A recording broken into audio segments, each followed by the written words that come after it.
Hello, this is Julian with Coffee Reviews, and today we'll be reviewing the Finca El Paraiso wash processed Colombia from Subtext Coffee Roasters. And there's the bag right there. And Subtext, based out of Toronto, Ontario. And once again, they were a suggestion to us by JW205, Blake45, and Raj M. So once again, a shout out to and thank you to all three of you for the suggestion. This is Subtext's second ever appearance on this channel, having recently reviewed the El Placer, a different wash processed Colombian coffee. This one does come from Subtext's reserve line of coffees, as it is considered a slightly higher end offering. And I believe the reason for that is because it is of the Sidra varietal, so it felt like a great opportunity to review one of their slightly higher end offerings. And it'll be interesting to see how it turned out, as this right here is day 42.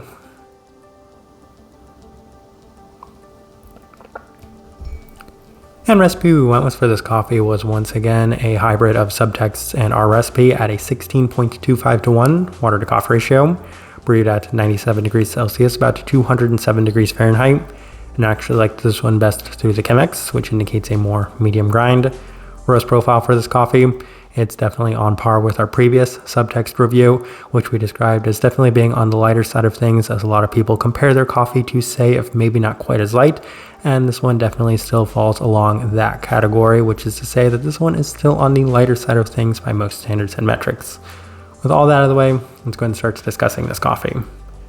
Day 15, first impression, and we did opt for the V60 to a mixed result, as it did offer a fair bit of the Colombian cherry feel to it. And in our previous Subtext review, I described the Colombian berry, but the Colombian cherry is essentially the same line of thought, as we had mentioned and described that one as being reminiscent of the very strong intensity that you get from natural processed Colombian coffees in a very heavy berry feel. You also get a lot of those cherry aspects to it when it comes to those natural processed Colombian coffees, and that's the best way I can describe this one in a cleaner sense, with a little less of the heaviness or strong fermentiness and funkiness to it. And that's what I was experiencing from it, which resulted in not necessarily the cleanest cup of coffee, as it also offered a slight savory aspect to it as well. It did improve a fair bit as it cooled down, with plenty of the listed stone fruits present in a darker stone fruit sense, with a slight bitterness as well, lending itself to an interesting first impression. We continue on to day 18 as we opted for the Chemex, and the cup continues to remain reminiscent of that Colombian cherry profile, as this time it was slightly cleaner. It didn't offer as much of the heaviness and intensity to it in that regard.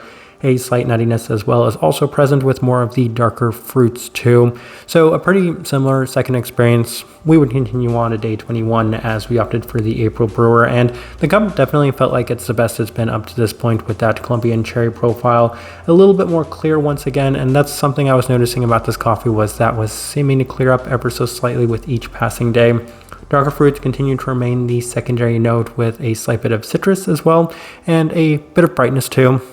We continue on to day 26 as we opted for the V60 with Subtext recipe. And once again, I actually really struggled with Subtext recipe, as I mentioned that it's just a bloom and then one pour after that, which gets you to the end of the coffee, as this definitely felt significantly less intense, as it had a slight bit of a grainy quality and an underlying stone fruit sweetness to it, with a lingering background brightness. So this one right here felt just slightly more toned down, and as a result, it's not necessarily the direction I wanted to go with this one. Day 29, we opted for the Chemex with our hybrid recipe, and this was by far the best the coffee had been to this point, as the cup does feel slightly more subtle, but that was actually a good thing, and that's kind of in contrast to what we said on the previous day.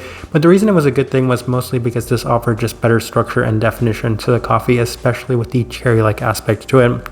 So they do have a Rainier cherry note list on here, and I could say, yeah, it's probably a little bit more in line with that than maybe the, we'll just say, cherry cordial or really heavy cherry component you get from natural processed Colombian coffees, which on the earlier days I could say it was skewing and leaning a little bit more in that direction. A bit of citrus is also present, with a better dark fruit finish, just better structure overall, as there's some slightly better definition to the stone fruit aspects in this one. We continue on to day 32 as we opted for the V60 with our hybrid recipe, and it continues to improve. So that's another thing I was saying from this coffee, and a theme that we've discussed so far with Subtext coffees is that they definitely do seem to improve a fair bit with time. Darker fruit profile continues to dominate, but the best at this time follows a lengthy cooldown with a lasting citric component to it. So definitely a lot of positives taken away with the overall change in days. 35, we opted for the Chemex with our hybrid recipe, and there was more improvement and better clarity to the cup with much more of these stone fruits finally starting to shine through. So this is the first time that I experienced a fair bit more of a candied peach-like aspect to it, and in addition to that, just better definition and a much more clean, fresh, darker stone fruit aspect to it, very much in line with the plums, as the cup is the sweetest it's been so far, and plenty of the stone fruit aspects at this point now seem to be taking much more of a foothold within this coffee. Day 38, final day final notes, we have more consistency as there is a fair bit of the noted cherry aspect in that Colombian cherry sense once again, though this time it continues to remain just slightly more clean, which is to basically say that it offered the intensity but still the clarity to kind of balance all of that out.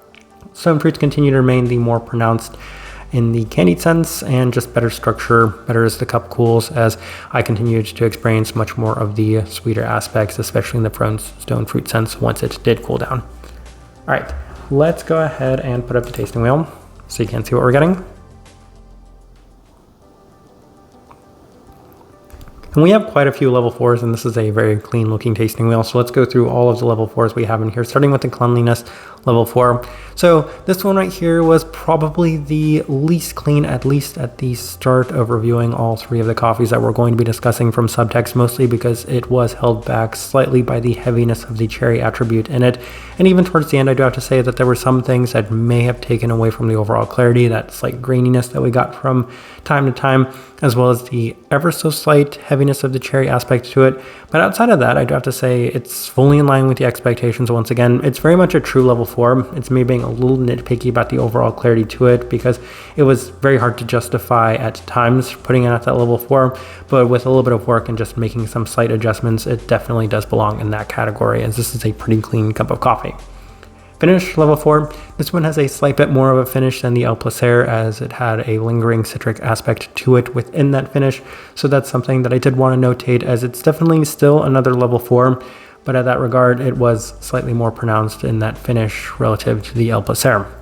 Sweetness level 4.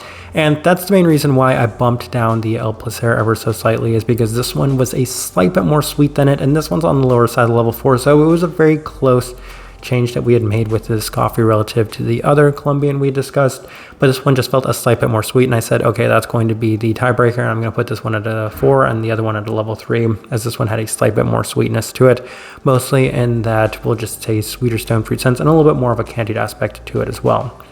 Acidity level 4. I think this is one that I fully expected to have a fair bit of brightness, so truth be told, both varietals, the Pink Bourbon as well as the Sidra, do tend to offer a fair bit of that brighter aspect to them. So I think that's part of the reason why I fully expected both of these to score that high, especially with the profile of this coffee, something we also discussed in that El Placer. Let's continue on to the berry fruit level 4. That is definitely the cherry aspect of this one, and I did mention that there's some really nice definition to it, as opposed to the much more generic just cherry aspect of it, cherry cordial or just really intense heavy cherry, as they do have that Rainier cherry listed on here. And as someone very familiar with Rainier cherries, I can see it. Maybe it's the priming effect in play, but it just had a little bit more structure, clarity, and definition to it in that cherry sense. Citrus fruit level 4. And that's always something I was fully expecting. That's typically what I get with Sidra coffees, and that's why sometimes I make jokes about people that really enjoy Sidra coffees is just basically loving citrus, because I continue to get that every single time I have one of those coffees, and that was no exception right here, as there's a fair bit of a lemon-like attribute within this one. Stone fruit level 4. And that's probably my favorite part of this coffee, especially when we were able to get that in a much more pronounced sense. On the earlier days, I'm like, this is hovering around a 2, and then it started to hover around a 3, and then by the end, I'm like, okay, this is maybe just as pronounced as the cherry-like aspect within this one, and I'm able to pull out so many more of these attributes within this coffee, and as a result, it definitely helped improve this one possibly the most out of any of the coffees we've discussed. There's a theme to all these coffees, and it's that they just seem to drastically improve with time, all three of the ones that we're going to be discussing. This one's certainly no exception, and the main reason for that is because of that fruit factor. Then we have a couple of level 3s. We'll start with the florality. Level 3, definitely a little bit more of that citric floral component to it, and I think that was aided by the slight graining quality that I was experiencing from time to time. I think that there's like a citric florality that people describe with a lot of their coffees, and that's the best direction I can point on this one.